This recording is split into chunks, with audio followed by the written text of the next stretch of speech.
आज हम इटावा जिले की उस पावन धरा पर स्थित सिद्धपीठ मंदिर में मौजूद हैं, जिसे पिलुआ बजरंगबली के नाम से जाना जाता है। और यहाँ पर एक विशालकाय हनुमान जी लेटे हुए मुद्रा में ऐसा माना जाता है कि यहाँ जो भक्त आते हैं उनकी ना हनुमान जी केवल कष्ट करते हैं, बल्कि जो उन्हें भूख लगाया जाता है उसको भी वो ग्रहण करते हैं, यानी उसका भी भूख लगाते हैं। तो क्या इसके पीछे रहस्य है, क्या बातें हैं इसके पीछे, इन्हीं तमाम तरह की जानकारी के लिए या कहीं रहस्यों को जानने के लिए हम इस समय मंदिर के प्रांगण में मौजूद हैं और हमारे बीच हैं वहाँ के जो व्यवस्थापक हैं श्री जवाहरलाल अग्निहोत्री जी। तो हम आपसे यही जानना चाहेंगे बहन जी, जो इस मंदिर के बारे में जो कथाएँ प्रचलित हैं, जो रहस्य के बारे में लोग जानना चाहते हैं, जिज्ञासा से रहती है लोगों के अंदर कि हम इस मंदिर के इतिहास के बारे में जानें। यहाँ ये पिलुआ हनुमान जी का मंदिर राजा प्रताप ने के राजा साहब से, तो राजा साहब को स्वप्न में दर्शन दिया उन्होंने और कहा कि हमारे किले की पश्चिम तरफ हनुमान जी की मूर्ति निकली हुई है, हमारी व्यवस्था करवाइए। तो राजा जब सुबह सो के उठे तो उन्होंने दरबारियों से मंदिरों से बुला करके कहा, देखो हमारे किले के पीछे कोई मूर्ति निकली हुई है, शायद ऐसा स्वप्न हमें रात्रि में आया है। तो राजा ने वो स्वप्न को सच मान करके अपने सिपह सालारों को भेज करके पश्चिम दिशा की तरफ सभी पहाड़ियों को दिखवाया। तो यहाँ आकर के एक पिलुआ का पेड़ था, पिलुआ के पेड़ के नीचे हनुमान जी यहाँ उपस्थित मिले और जैसे ही उपस्थित मिले तो उन्होंने तुरंत महाराज राजा साहब को सूचना दी कि इस तरीके से हनुमान जी की मूर्ति पिलुआ के पेड़ पर निकली हुई है। राजा साहब वहाँ से आए, हाथी पे बैठ के देखा तो उन्होंने अपने राज में कहा राजा साहब के यहाँ ऊपर छोड़ दिया गया। सुबह से लेकर के शाम तक राजा साहब दूध डालते रहे, लेकिन मुख नहीं भरा उनका। जब मुख नहीं भरा तो लास्ट में एक कटोरी दूध बचा। जैसे ही राजा निराश हो गए, उन्होंने कहा प्रभु मैं नहीं आपके मुखारबंद को भर पाया हूँ, आप जो है अब इतने में इतना ही स्वीकार करें। तो जैसे ही राजा साहब ने दूध डाला वैसे ही उनका मुख भर गया। मतलब उन्होंने उनके अधीन हो गए कि प्रभु हमारे बस की बात नहीं है, उनके आसक्त हो गए। एक तरह से उन्हें घमंड था, वो घमंड उनका खत्म हो गया। नहीं, हाँ घमंड खत्म हो गया, तो बाहर निकलने लगा। तो यहाँ दूध पिलाया जाता है, जैसे ही मुखारबिंद में आप दूध डालेंगे और दूध डालने के 30 या 40 सेकंड के बाद में जो सफ़ेद सफ़ेद मुख में रह जाता है वो ख़त्म हो जाएगा, पानी का पानी हो जाएगा, दूध अंदर चला जाता है, उनके पी लेते हैं। अच्छा, और कोई आपके चमत्कार के बारे में बताना चाहेंगे?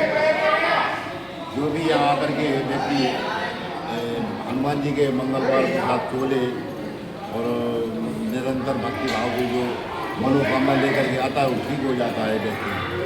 अधिकारी लोग तो यहाँ ट्रांसफार्म पर लगाते हैं, मनोकामना तो पूरी हो जाती है और भी जो भी मनोकामना है सभी पूर्ण कर देते हैं हनुमान जी महाराज। यहाँ पे कितने दूर से श्रद्धालु आते हैं?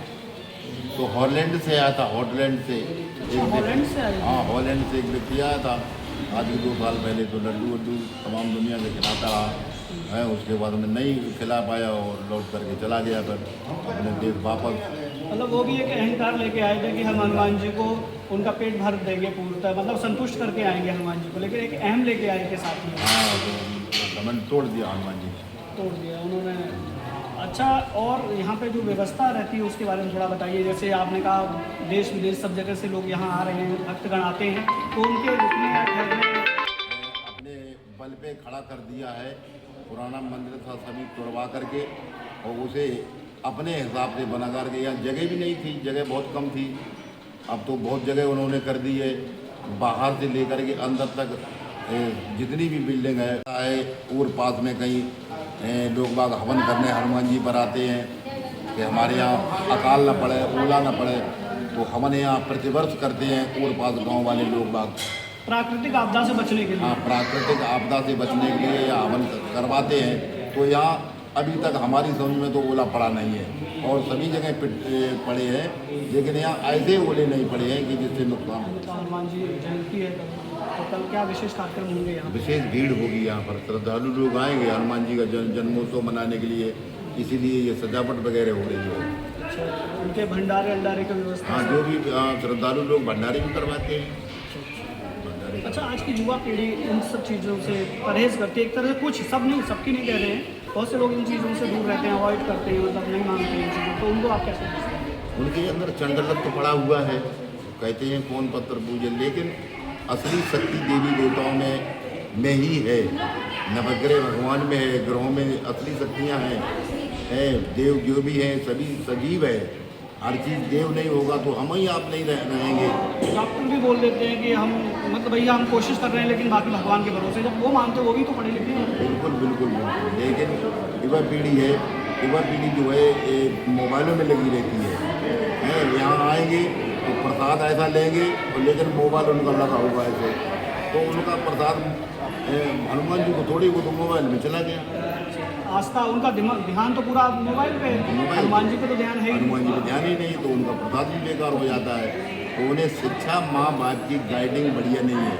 अगर माँ बाप अच्छी गाइडिंग दें तो ये चीज़ें सब बंद हो जाएं। युवा पीढ़ी को आप चलते चलते क्या संदेश देंगे, या भक्तगणों को क्या संदेश देंगे? युवा पीढ़ी और भक्तजनों से यही संदेश देना चाहता हूँ कि कृपया भगवान को माने, माता पिता के पैर छुएं सुबह उठ करके, और सुबह उठें तब शुद्ध मन से उठें। जैसा मन बना करके सुबह उठोगे वैसा ही पूरे दिन बना रहेगा। चलिए, हमारे बीच थे इस समय यहाँ के जो व्यवस्थापक थे जवाहर अग्निहोत्री जी, और उन्होंने यहाँ की जो रहस्य है, यहाँ के जो मंदिर का जो इतिहास रहा है उसके विषय में बड़े ही विस्तारपूर्वक बताया। और हम चाहते हैं, उन्होंने जो कहा है युवा पीढ़ी से कि भाई भगवान जी में आस्था जरूर रखें, नास्तिक न बनिए, और जो भी मनवांछित फल है वो अगर आपको पाने हैं या आपकी जो भी मुराद है वो यहाँ आकर आपकी ज़रूर पूरी होगी। तो